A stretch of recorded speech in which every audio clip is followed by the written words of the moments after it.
vamos con la crisis, si es que existe, entre los dos partidos que forman la coalición de gobierno, porque después de todos los casos de corrupción, después de esa sucesión de denuncias de acoso sexual que afectan al Partido Socialista, el viernes, recuerden que salió la vicepresidenta segunda del gobierno, de Sumar, habló en La Sexta y pidió, lanzó una especie de órdago, una amenaza al gobierno diciendo o cambian el gobierno o hay remodelación o vamos a ver qué pasa con la relación entre los dos partidos que conformamos esta coalición. Después salió Pedro Sánchez en su balance del año el lunes para decirle claramente a Yolanda Díaz no va a haber esa remodelación de gobierno que pedía Sumar. Y claro, la pregunta es ¿qué va a hacer ahora Sumar? Porque también ayer se les preguntó si pensaban abandonar el gobierno ellos y dijeron que no. Y Guillermo Lerma, buenos días. ¿Qué tal? Buenos días, Ángel. Claro, el caso es que ese órdago que lanzaba con esa contundencia el viernes Yolanda Díaz ha quedado desdibujado.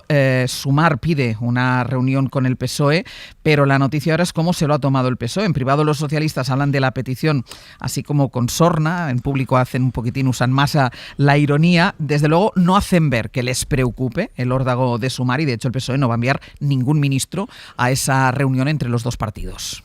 Sí, los socios de coalición han acordado que esa reunión se celebre a nivel de partidos, no de gobierno, y por eso, por el lado del PSOE, la delegación la va a encabezar la secretaria de organización, Rebeca Torro. Una cita que va a servir, Ángels, para que las dos formaciones den salida de alguna manera a la tensión que ha generado la acumulación de frentes abiertos por el avance de esos casos de corrupción y por el goteo de denuncias de presunto acoso sexual contra varios dirigentes del PSOE. En la Moncloa, lo decías, ha sentado muy mal el órdago que le lanzó la vicepresidenta segunda a Sánchez la semana pasada, pidiendo una remodelación profunda del Ejecutivo. No entienden que insista en esa exigencia cuando es consciente de que, dicen, eso no se va a producir. Creen los socialistas que Yolanda Díaz ha pasado una línea roja a pedir el cese de ministros justo cuando PP y Vox intentan hacer caer al gobierno. Dicen que con su petición lo que está haciendo es arrojar dudas sobre compañeros de gabinete que, insisten en el PSOE, no tienen nada que ver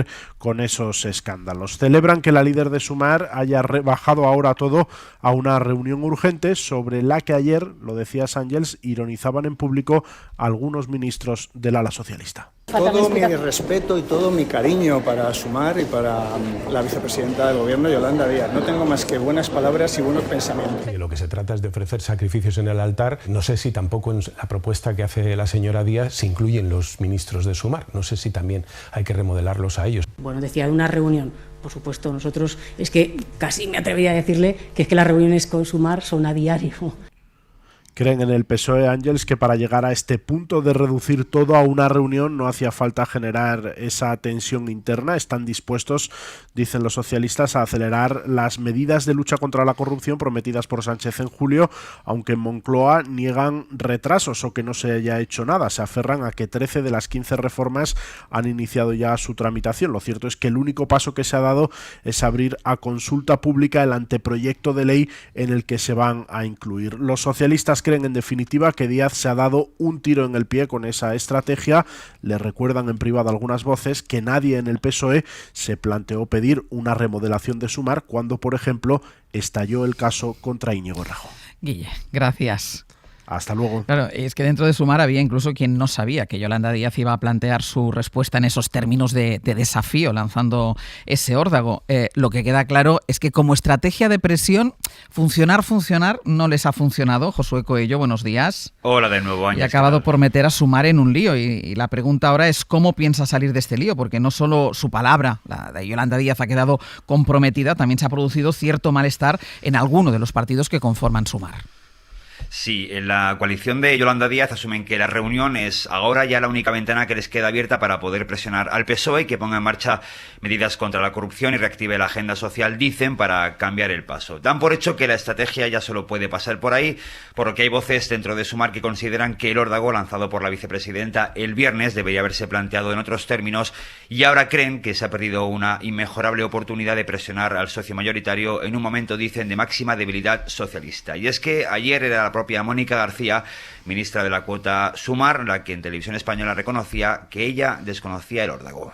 Yo personalmente, me vas a disculpar, pero es que ayer estuve 7 horas reunida con los sindicatos y no conocía ese ultimátum. Dicho esto, es que Sumar lo conformamos los partidos de la coalición de Sumar, lo conformamos Más Madrid, Izquierda Unida, Los Comunes, Compromís, lo conformamos esa suerte de partidos. Precisamente algunos de estos partidos, como Izquierda Unida, Más Madrid o Compromís, nos dicen que tampoco sabían el contenido preciso del órdago. Sí sabían que Díaz iba a lanzar un mensaje contundente en La Sexta, pero desconocían exactamente qué tipo de mensaje y creen que una mejor coordinación hubiera tenido otro impacto. Es más, Ángels, algunos dirigentes de algunos de estos partidos de Sumar nos dicen que si das un paso así y amenazas así, no puedes pasar de pedir una crisis de gobierno a conformarte con una reunión. Josu, gracias. A vosotros. Y es que claro, si uno, Cristina, lanza un ultimátum, o una en este caso lanza un ultimátum de este tipo, tienes que tener un plan B, por si a la persona a la que le lanzas el ultimátum te dice, pues mira, no. Fíjate, en el entorno de la vicepresidenta siguen convencidos de que esto finalmente acabará eclosionando en una remodelación gubernamental. La reacción de la vicepresidenta, y tenemos que recordar que fue acompañada con un goteo posterior de posiciones muy críticas por parte de RC, por parte de Junts, por parte del PNV. Ojo, del PNV y de Bildu, PNV-Bildu, que han sido los socios más fieles de Sánchez, que en ningún momento le han puesto ninguna dificultad, han empezado a levantar la voz con una situación que existe. Es verdad, se empieza a extender la sensación de que esto no aguanta más allá de 2026. Esa es la sensación que tienen los socios de gobierno y los socios parlamentarios del PSOE. Que o se hace algo, otra cosa, no estoy diciendo que ninguno de ellos vaya a romper, pero se hace algo, esta es una situación insostenible que no puede ir más allá de 2026. Otra cosa, claro, es las condiciones o las medidas que les puedes pedir a un gobierno para salir de esta situación, yo creo que de bloqueo total. ¿Qué dicen en el entorno de Yolanda Díaz? Que más tarde o más pronto, y esto tendrá que derivar en un reseteo del objetivo de la legislatura y en un cambio de caras. No se dan por vencidos en este sentido, independientemente de que es verdad que muchas fuerzas políticas de Movimiento Sumar y de los socios parlamentarios piensen que posiblemente presentar un órdago, si luego hace oídos sordos el presidente del gobierno, pues es un error de estrategia. Pero ellos plantean, insisto, en que no será este mes, ni a lo mejor enero, pero que no va a ir mucho más allá, una situación que de alguna manera se tiene que replantear y reconsiderar cuáles son los objetivos de una legislatura que en este momento yo creo que está paralizada. Edu. Bueno, a ver, o sea, yo quiero decir, estoy seguro que hay gente que cree que es un acierto, es un error lo que ha hecho Yolanda Díaz, que es solicitar una remodelación del Consejo de Ministros, y yo supongo que es opinable. Hay dirigentes de Sumar que creen que es un error, en la misma medida que hay votantes de Sumar que creen que es un error continuar siendo parte del gobierno. Así que todo opera en función del enfoque que cada uno quiera dar. Entiendo las posiciones, ¿no? Y además entiendo que Sumar, si quiere decir, bueno, hay que hacer algo porque esta crisis ya nos llega el agua al cuello, pues proponga una remodelación de ministros porque forma parte de un gobierno, cohabita en un consejo de ministros y de ministras con el PSOE. Tengo la sensación de que esta es una crisis que no está en el gobierno, en el sentido de que no hay ningún problema de corrupción en el Ministerio de Vivienda, ni en el Ministerio de Agricultura, ni en el Ministerio de Exteriores. Es un problema del PSOE.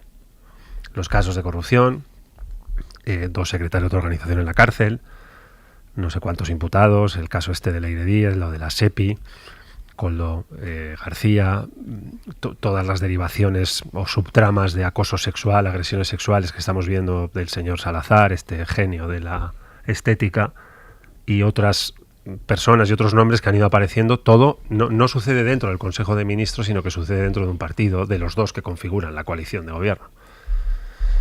Así que yo creo que es más bien un asunto del PSOE. No un asunto de la mesa de ministras y de ministros, sean estos de Sumar o sean estos del PSOE, ¿no? Entiendo que ella, la vicepresidenta de gobierno, diga, bueno, hay que hacer algo allí donde yo estoy sentada, que es un gobierno. No formo parte del PSOE, formo parte de un gobierno con el PSOE, le pido que reaccione. No es la única persona que ha pedido al PSOE que reaccione, ¿no? Yo creo que la legislatura está más que terminada hace ya mucho tiempo, cuando detuvieron y metieron en la cárcel a Santos Cerdán, Dígenero y por hoy, antes de verano, creo que en el mes de junio fue, que el ciclo había terminado, y creo que este ciclo ha terminado. Lo que pasa es que hay finales que duran mucho. Hay finales que de un día para otro todo ha terminado, y hay finales que duran, esto decía Sabina, ¿no? Un final que no se acaba nunca. bueno, pues puede ser un final que no se acabe en mucho tiempo y se estire durante el tiempo que quede de legislatura, o se estire hasta el 2026. Dice Cristina que esto no aguanta más allá del 26. Hay gente que cree que... Lo que dicen los socios... Sí, que mucha gente está un poco buscando el cierre de la legislatura. La legislatura está cerrada, en mi opinión. El ciclo ha terminado, y ha terminado en la medida en que 2 secretarios de organización del Partido Socialista están en la cárcel. 2 figuras relevantes del mando orgánico y político del Partido Socialista, que es la figura más importante después del secretario general que tiene este partido. Los 2 han pasado por la cárcel, con todo lo que tiene derivado y esta estructura que cada vez conocemos más, de una trama de corrupción que era enorme y que alcanzó a mucha gente y que tiene una entidad, en fin, por lo que estamos viendo, más significativa de lo que a priori parecía cuando todo arrancó con los primeros procesos policiales o judiciales, ¿no?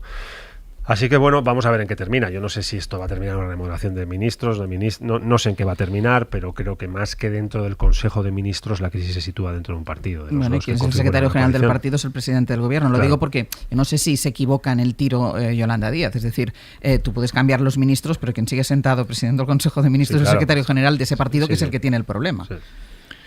Varias cosas. Primero, yo creo que el fin de la legislatura, evidentemente la situación es muy complicada, pero yo recuerdo que se pronosticaba también en el 22 y luego llegó el 23, las urnas, y no salió como se esperaba. Evidentemente, el daño que tiene ahora mismo reputacional, de imagen, el Partido Socialista fundamentalmente es enorme por distintos frentes. Pero creo que esto va a depender de un Parlamento democráticamente elegido, donde hay un montón de socios, y basta con que solo uno decida que ya es suficiente como para que deje de gobernar este gobierno. Es decir, que en cuanto a la capacidad democrática del Parlamento a la hora de decidir con la soberanía que tiene el Parlamento qué día de verdad se acaba la legislatura, pues habrá momentos. Y además, a pesar de que el gobierno es incapaz de sacar adelante presupuestos, es que la pasada semana se aprobaron leyes, ¿eh? O sea, esto de que el gobierno está paralizado es, bueno, depende, no más y no menos que muchos gobiernos autonómicos que tampoco son capaces de sacar adelante presupuestos y que tampoco probablemente lo logren en el siguiente ciclo político, porque seguirán dependiendo en gran medida de la extrema derecha. Y eso sí, yo sí que creo que el problema que tiene el gobierno es sobre todo un problema que tiene el Partido Socialista. Y el planteamiento de hacer una crisis de gobierno para solucionar un problema del partido, pues hombre, como no elimines al secretario general del PSOE, pues no sé cómo lo vas a hacer, porque es que realmente ninguno de los ministros ahora mismo de ese gobierno está afectado directamente por ninguno de los casos de corrupción o por ninguno de los escándalos de malos comportamientos, incluso acoso y agresión sexual que se han producido en el partido, ¿no? Con lo cual ahí no lo arreglas. Sí que hay una bala política ahí y evidentemente es cierto que en algún momento, estoy convencido, el presidente del gobierno la usará para pegar un impulso al gobierno, porque creo que es una de las herramientas que tiene el presidente del gobierno para dar un impulso, pero hacerlo en este momento como reacción a algo que ocurre en el partido, pues me parece que es perder esa bala, no es aprovecharla. Y entiendo al mismo tiempo el malestar de Sumar, porque a Sumar le pasa una cosa. Es verdad que tiene una situación muy complicada dentro del gobierno, pero también creo que la inmensa mayoría de sus votantes, no hablo ni de sus militantes ni de sus dirigentes, que también no quieren que caiga el gobierno. No lo quieren.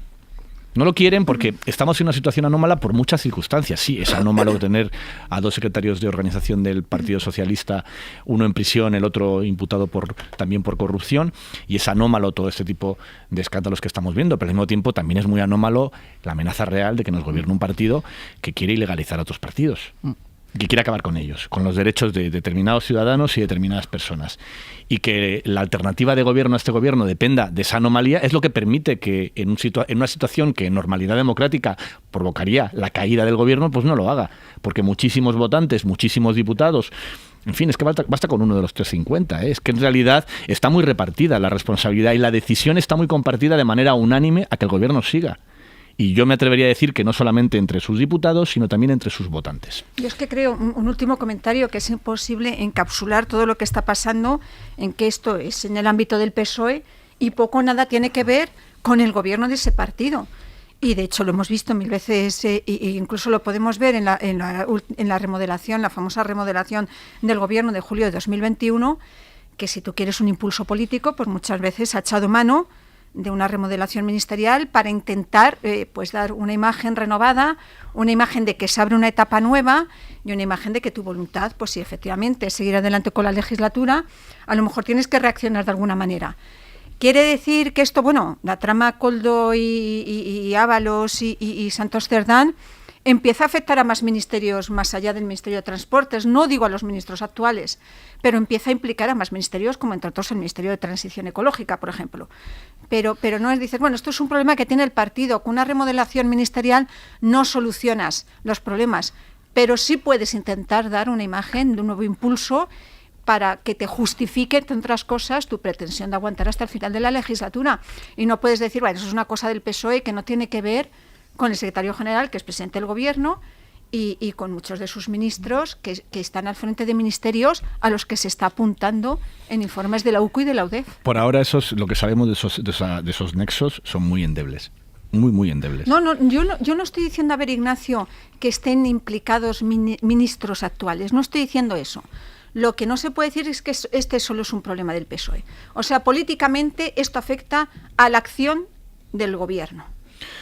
Ya veremos, porque la última causa contra Leire Díaz y el expresidente de la SEPI está bajo secreto.